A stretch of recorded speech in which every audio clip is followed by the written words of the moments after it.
Sosok Roy Suryo kini menjadi sorotan publik lantaran dirinya ditetapkan sebagai tersangka kasus penistaan agama oleh Polda Metro Jaya pada Jumat 22 Juli 2022. Penetapan tersangka itu atas kasus yang dilaporkan oleh perwakilan umat Buddha atas unggahan meme stupa Candi Borobudur melalui akun @krmtroysuryo2.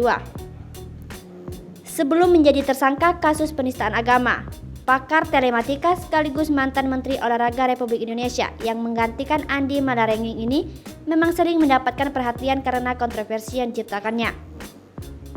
Berikut ini beberapa kontroversi yang pernah dilakukan oleh Roy Suryo yang kini menjadi tersangka kasus penistaan agama. Salah lirik lagu Indonesia Raya. Pada Agustus 2013, Roy Suryo menonton pertandingan di Stadion Maguwo, Sleman, Yogyakarta. Namun, saat itu suasana di dalam stadion sempat terjadi kericuhan. Untuk menenangkan suasana, ia mengajak supporter menyanyikan lagu Indonesia Raya.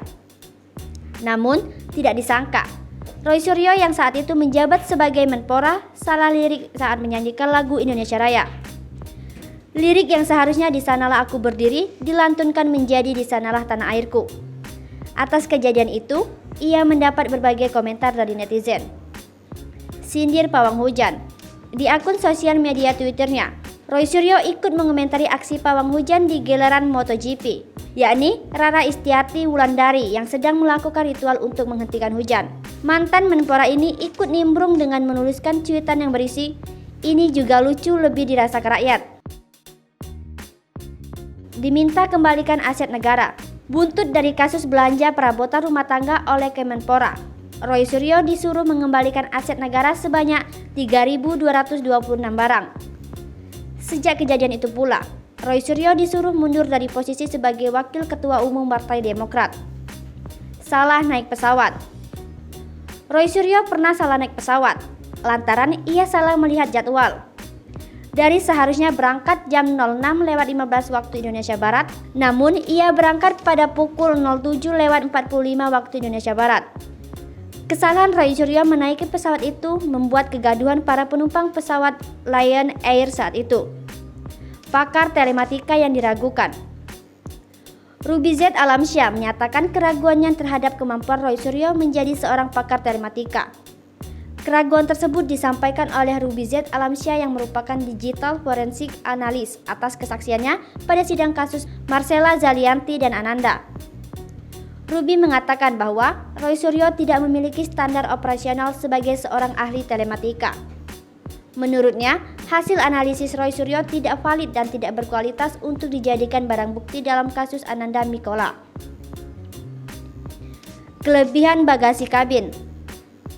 Selain pernah salah naik pesawat, ternyata Roy Suryo juga pernah melakukan pelanggaran aturan muatan bagasi kabin pada saat ingin melakukan penerbangan dari Yogyakarta ke Jakarta. Pada tanggal 20 Oktober 2013, Roy Suryo membawa 6 tas ke kabin pesawat, padahal aturannya hanya boleh membawa 2 tas. Tak terima julukan Dewa Panci.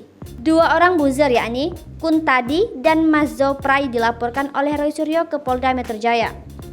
Hal ini karena Roy Suryo tidak diterima dirinya dijuluki sebagai Dewa Panci. Dirinya merasa telah difitnah oleh 2 orang buzzer tersebut. Potongan video kemenang. Pada Februari 2022, Roy Suryo dilaporkan ke polisi lantaran telah memotong video Menteri Agama Republik Indonesia Yakut Khalil Qounas yang menjelaskan mengenai volume toa masjid.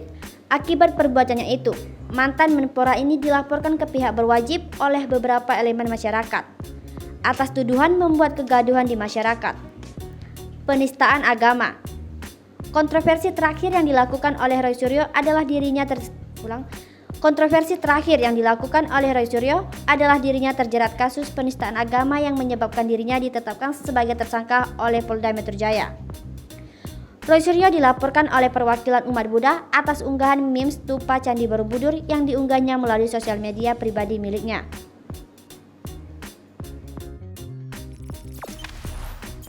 Jangan lupa subscribe, share, komen, dan like ya!